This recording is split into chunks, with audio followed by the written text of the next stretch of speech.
নমস্কার বন্ধুরা, খিদে সাথীতে আপনাদের সবাইকে স্বাগত। আজকে একটা টিফিন বানিয়েছিলাম। খুবই সহজেই বানানো যায় আর ঘরে থাকা উপকরণ দিই।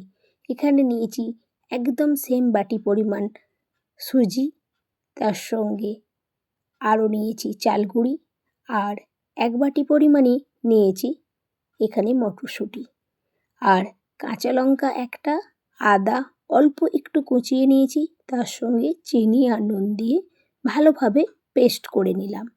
এই পেস্টটা কড়ার মধ্যে দিয়ে দিয়েছি, মিক্সার গ্রাইন্ডারটা ধুয়ে জলও দিয়ে দিয়েছি।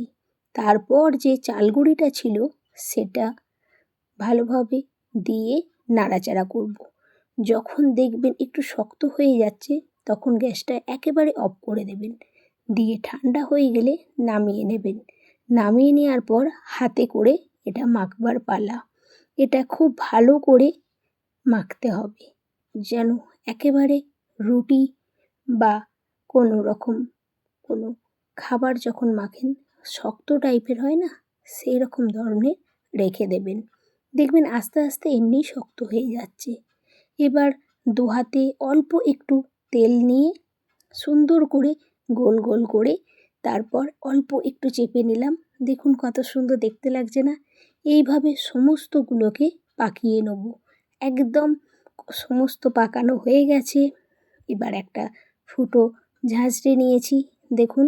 এবার একটা একটা করে দিয়ে দিলাম, তবে এই ঝাঁঝরিটাতে একটু তেল ব্রাশ করে নেবেন।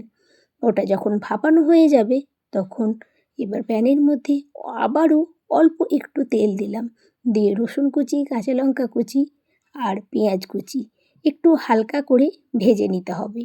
তারপর এখানে দিয়েছি টমেটো কেচাপ আর সয়া সস। তো দিয়ে ভালোভাবে নাড়াচাড়া করার পর একটু জল দিয়ে দিলাম।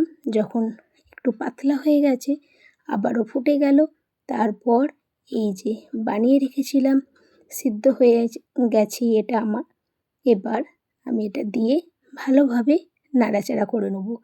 একটু বেশ খানিকক্ষণ ধরেই নাড়াচাড়া করবেন, দেখবেন প্রত্যেকটা সঙ্গে প্রত্যেকটা কত ভালোভাবে একদম মাখামাখি হয়ে গেছে না? দেখেই তো খেতে ইচ্ছা করছে। এটা বাচ্চাদের আপনারা স্কুলে টিফিনেও দিতে পারেন বা ঘরেতেও আপনারা এটা খেতে পারেন। তো এটা খুবই হেলদি খাবার, আর এটাতে একেবারেই বেশি তেল মশলা লাগে না। জাস্ট একটু সটে করার সময় তেল ব্যবহার করেছি।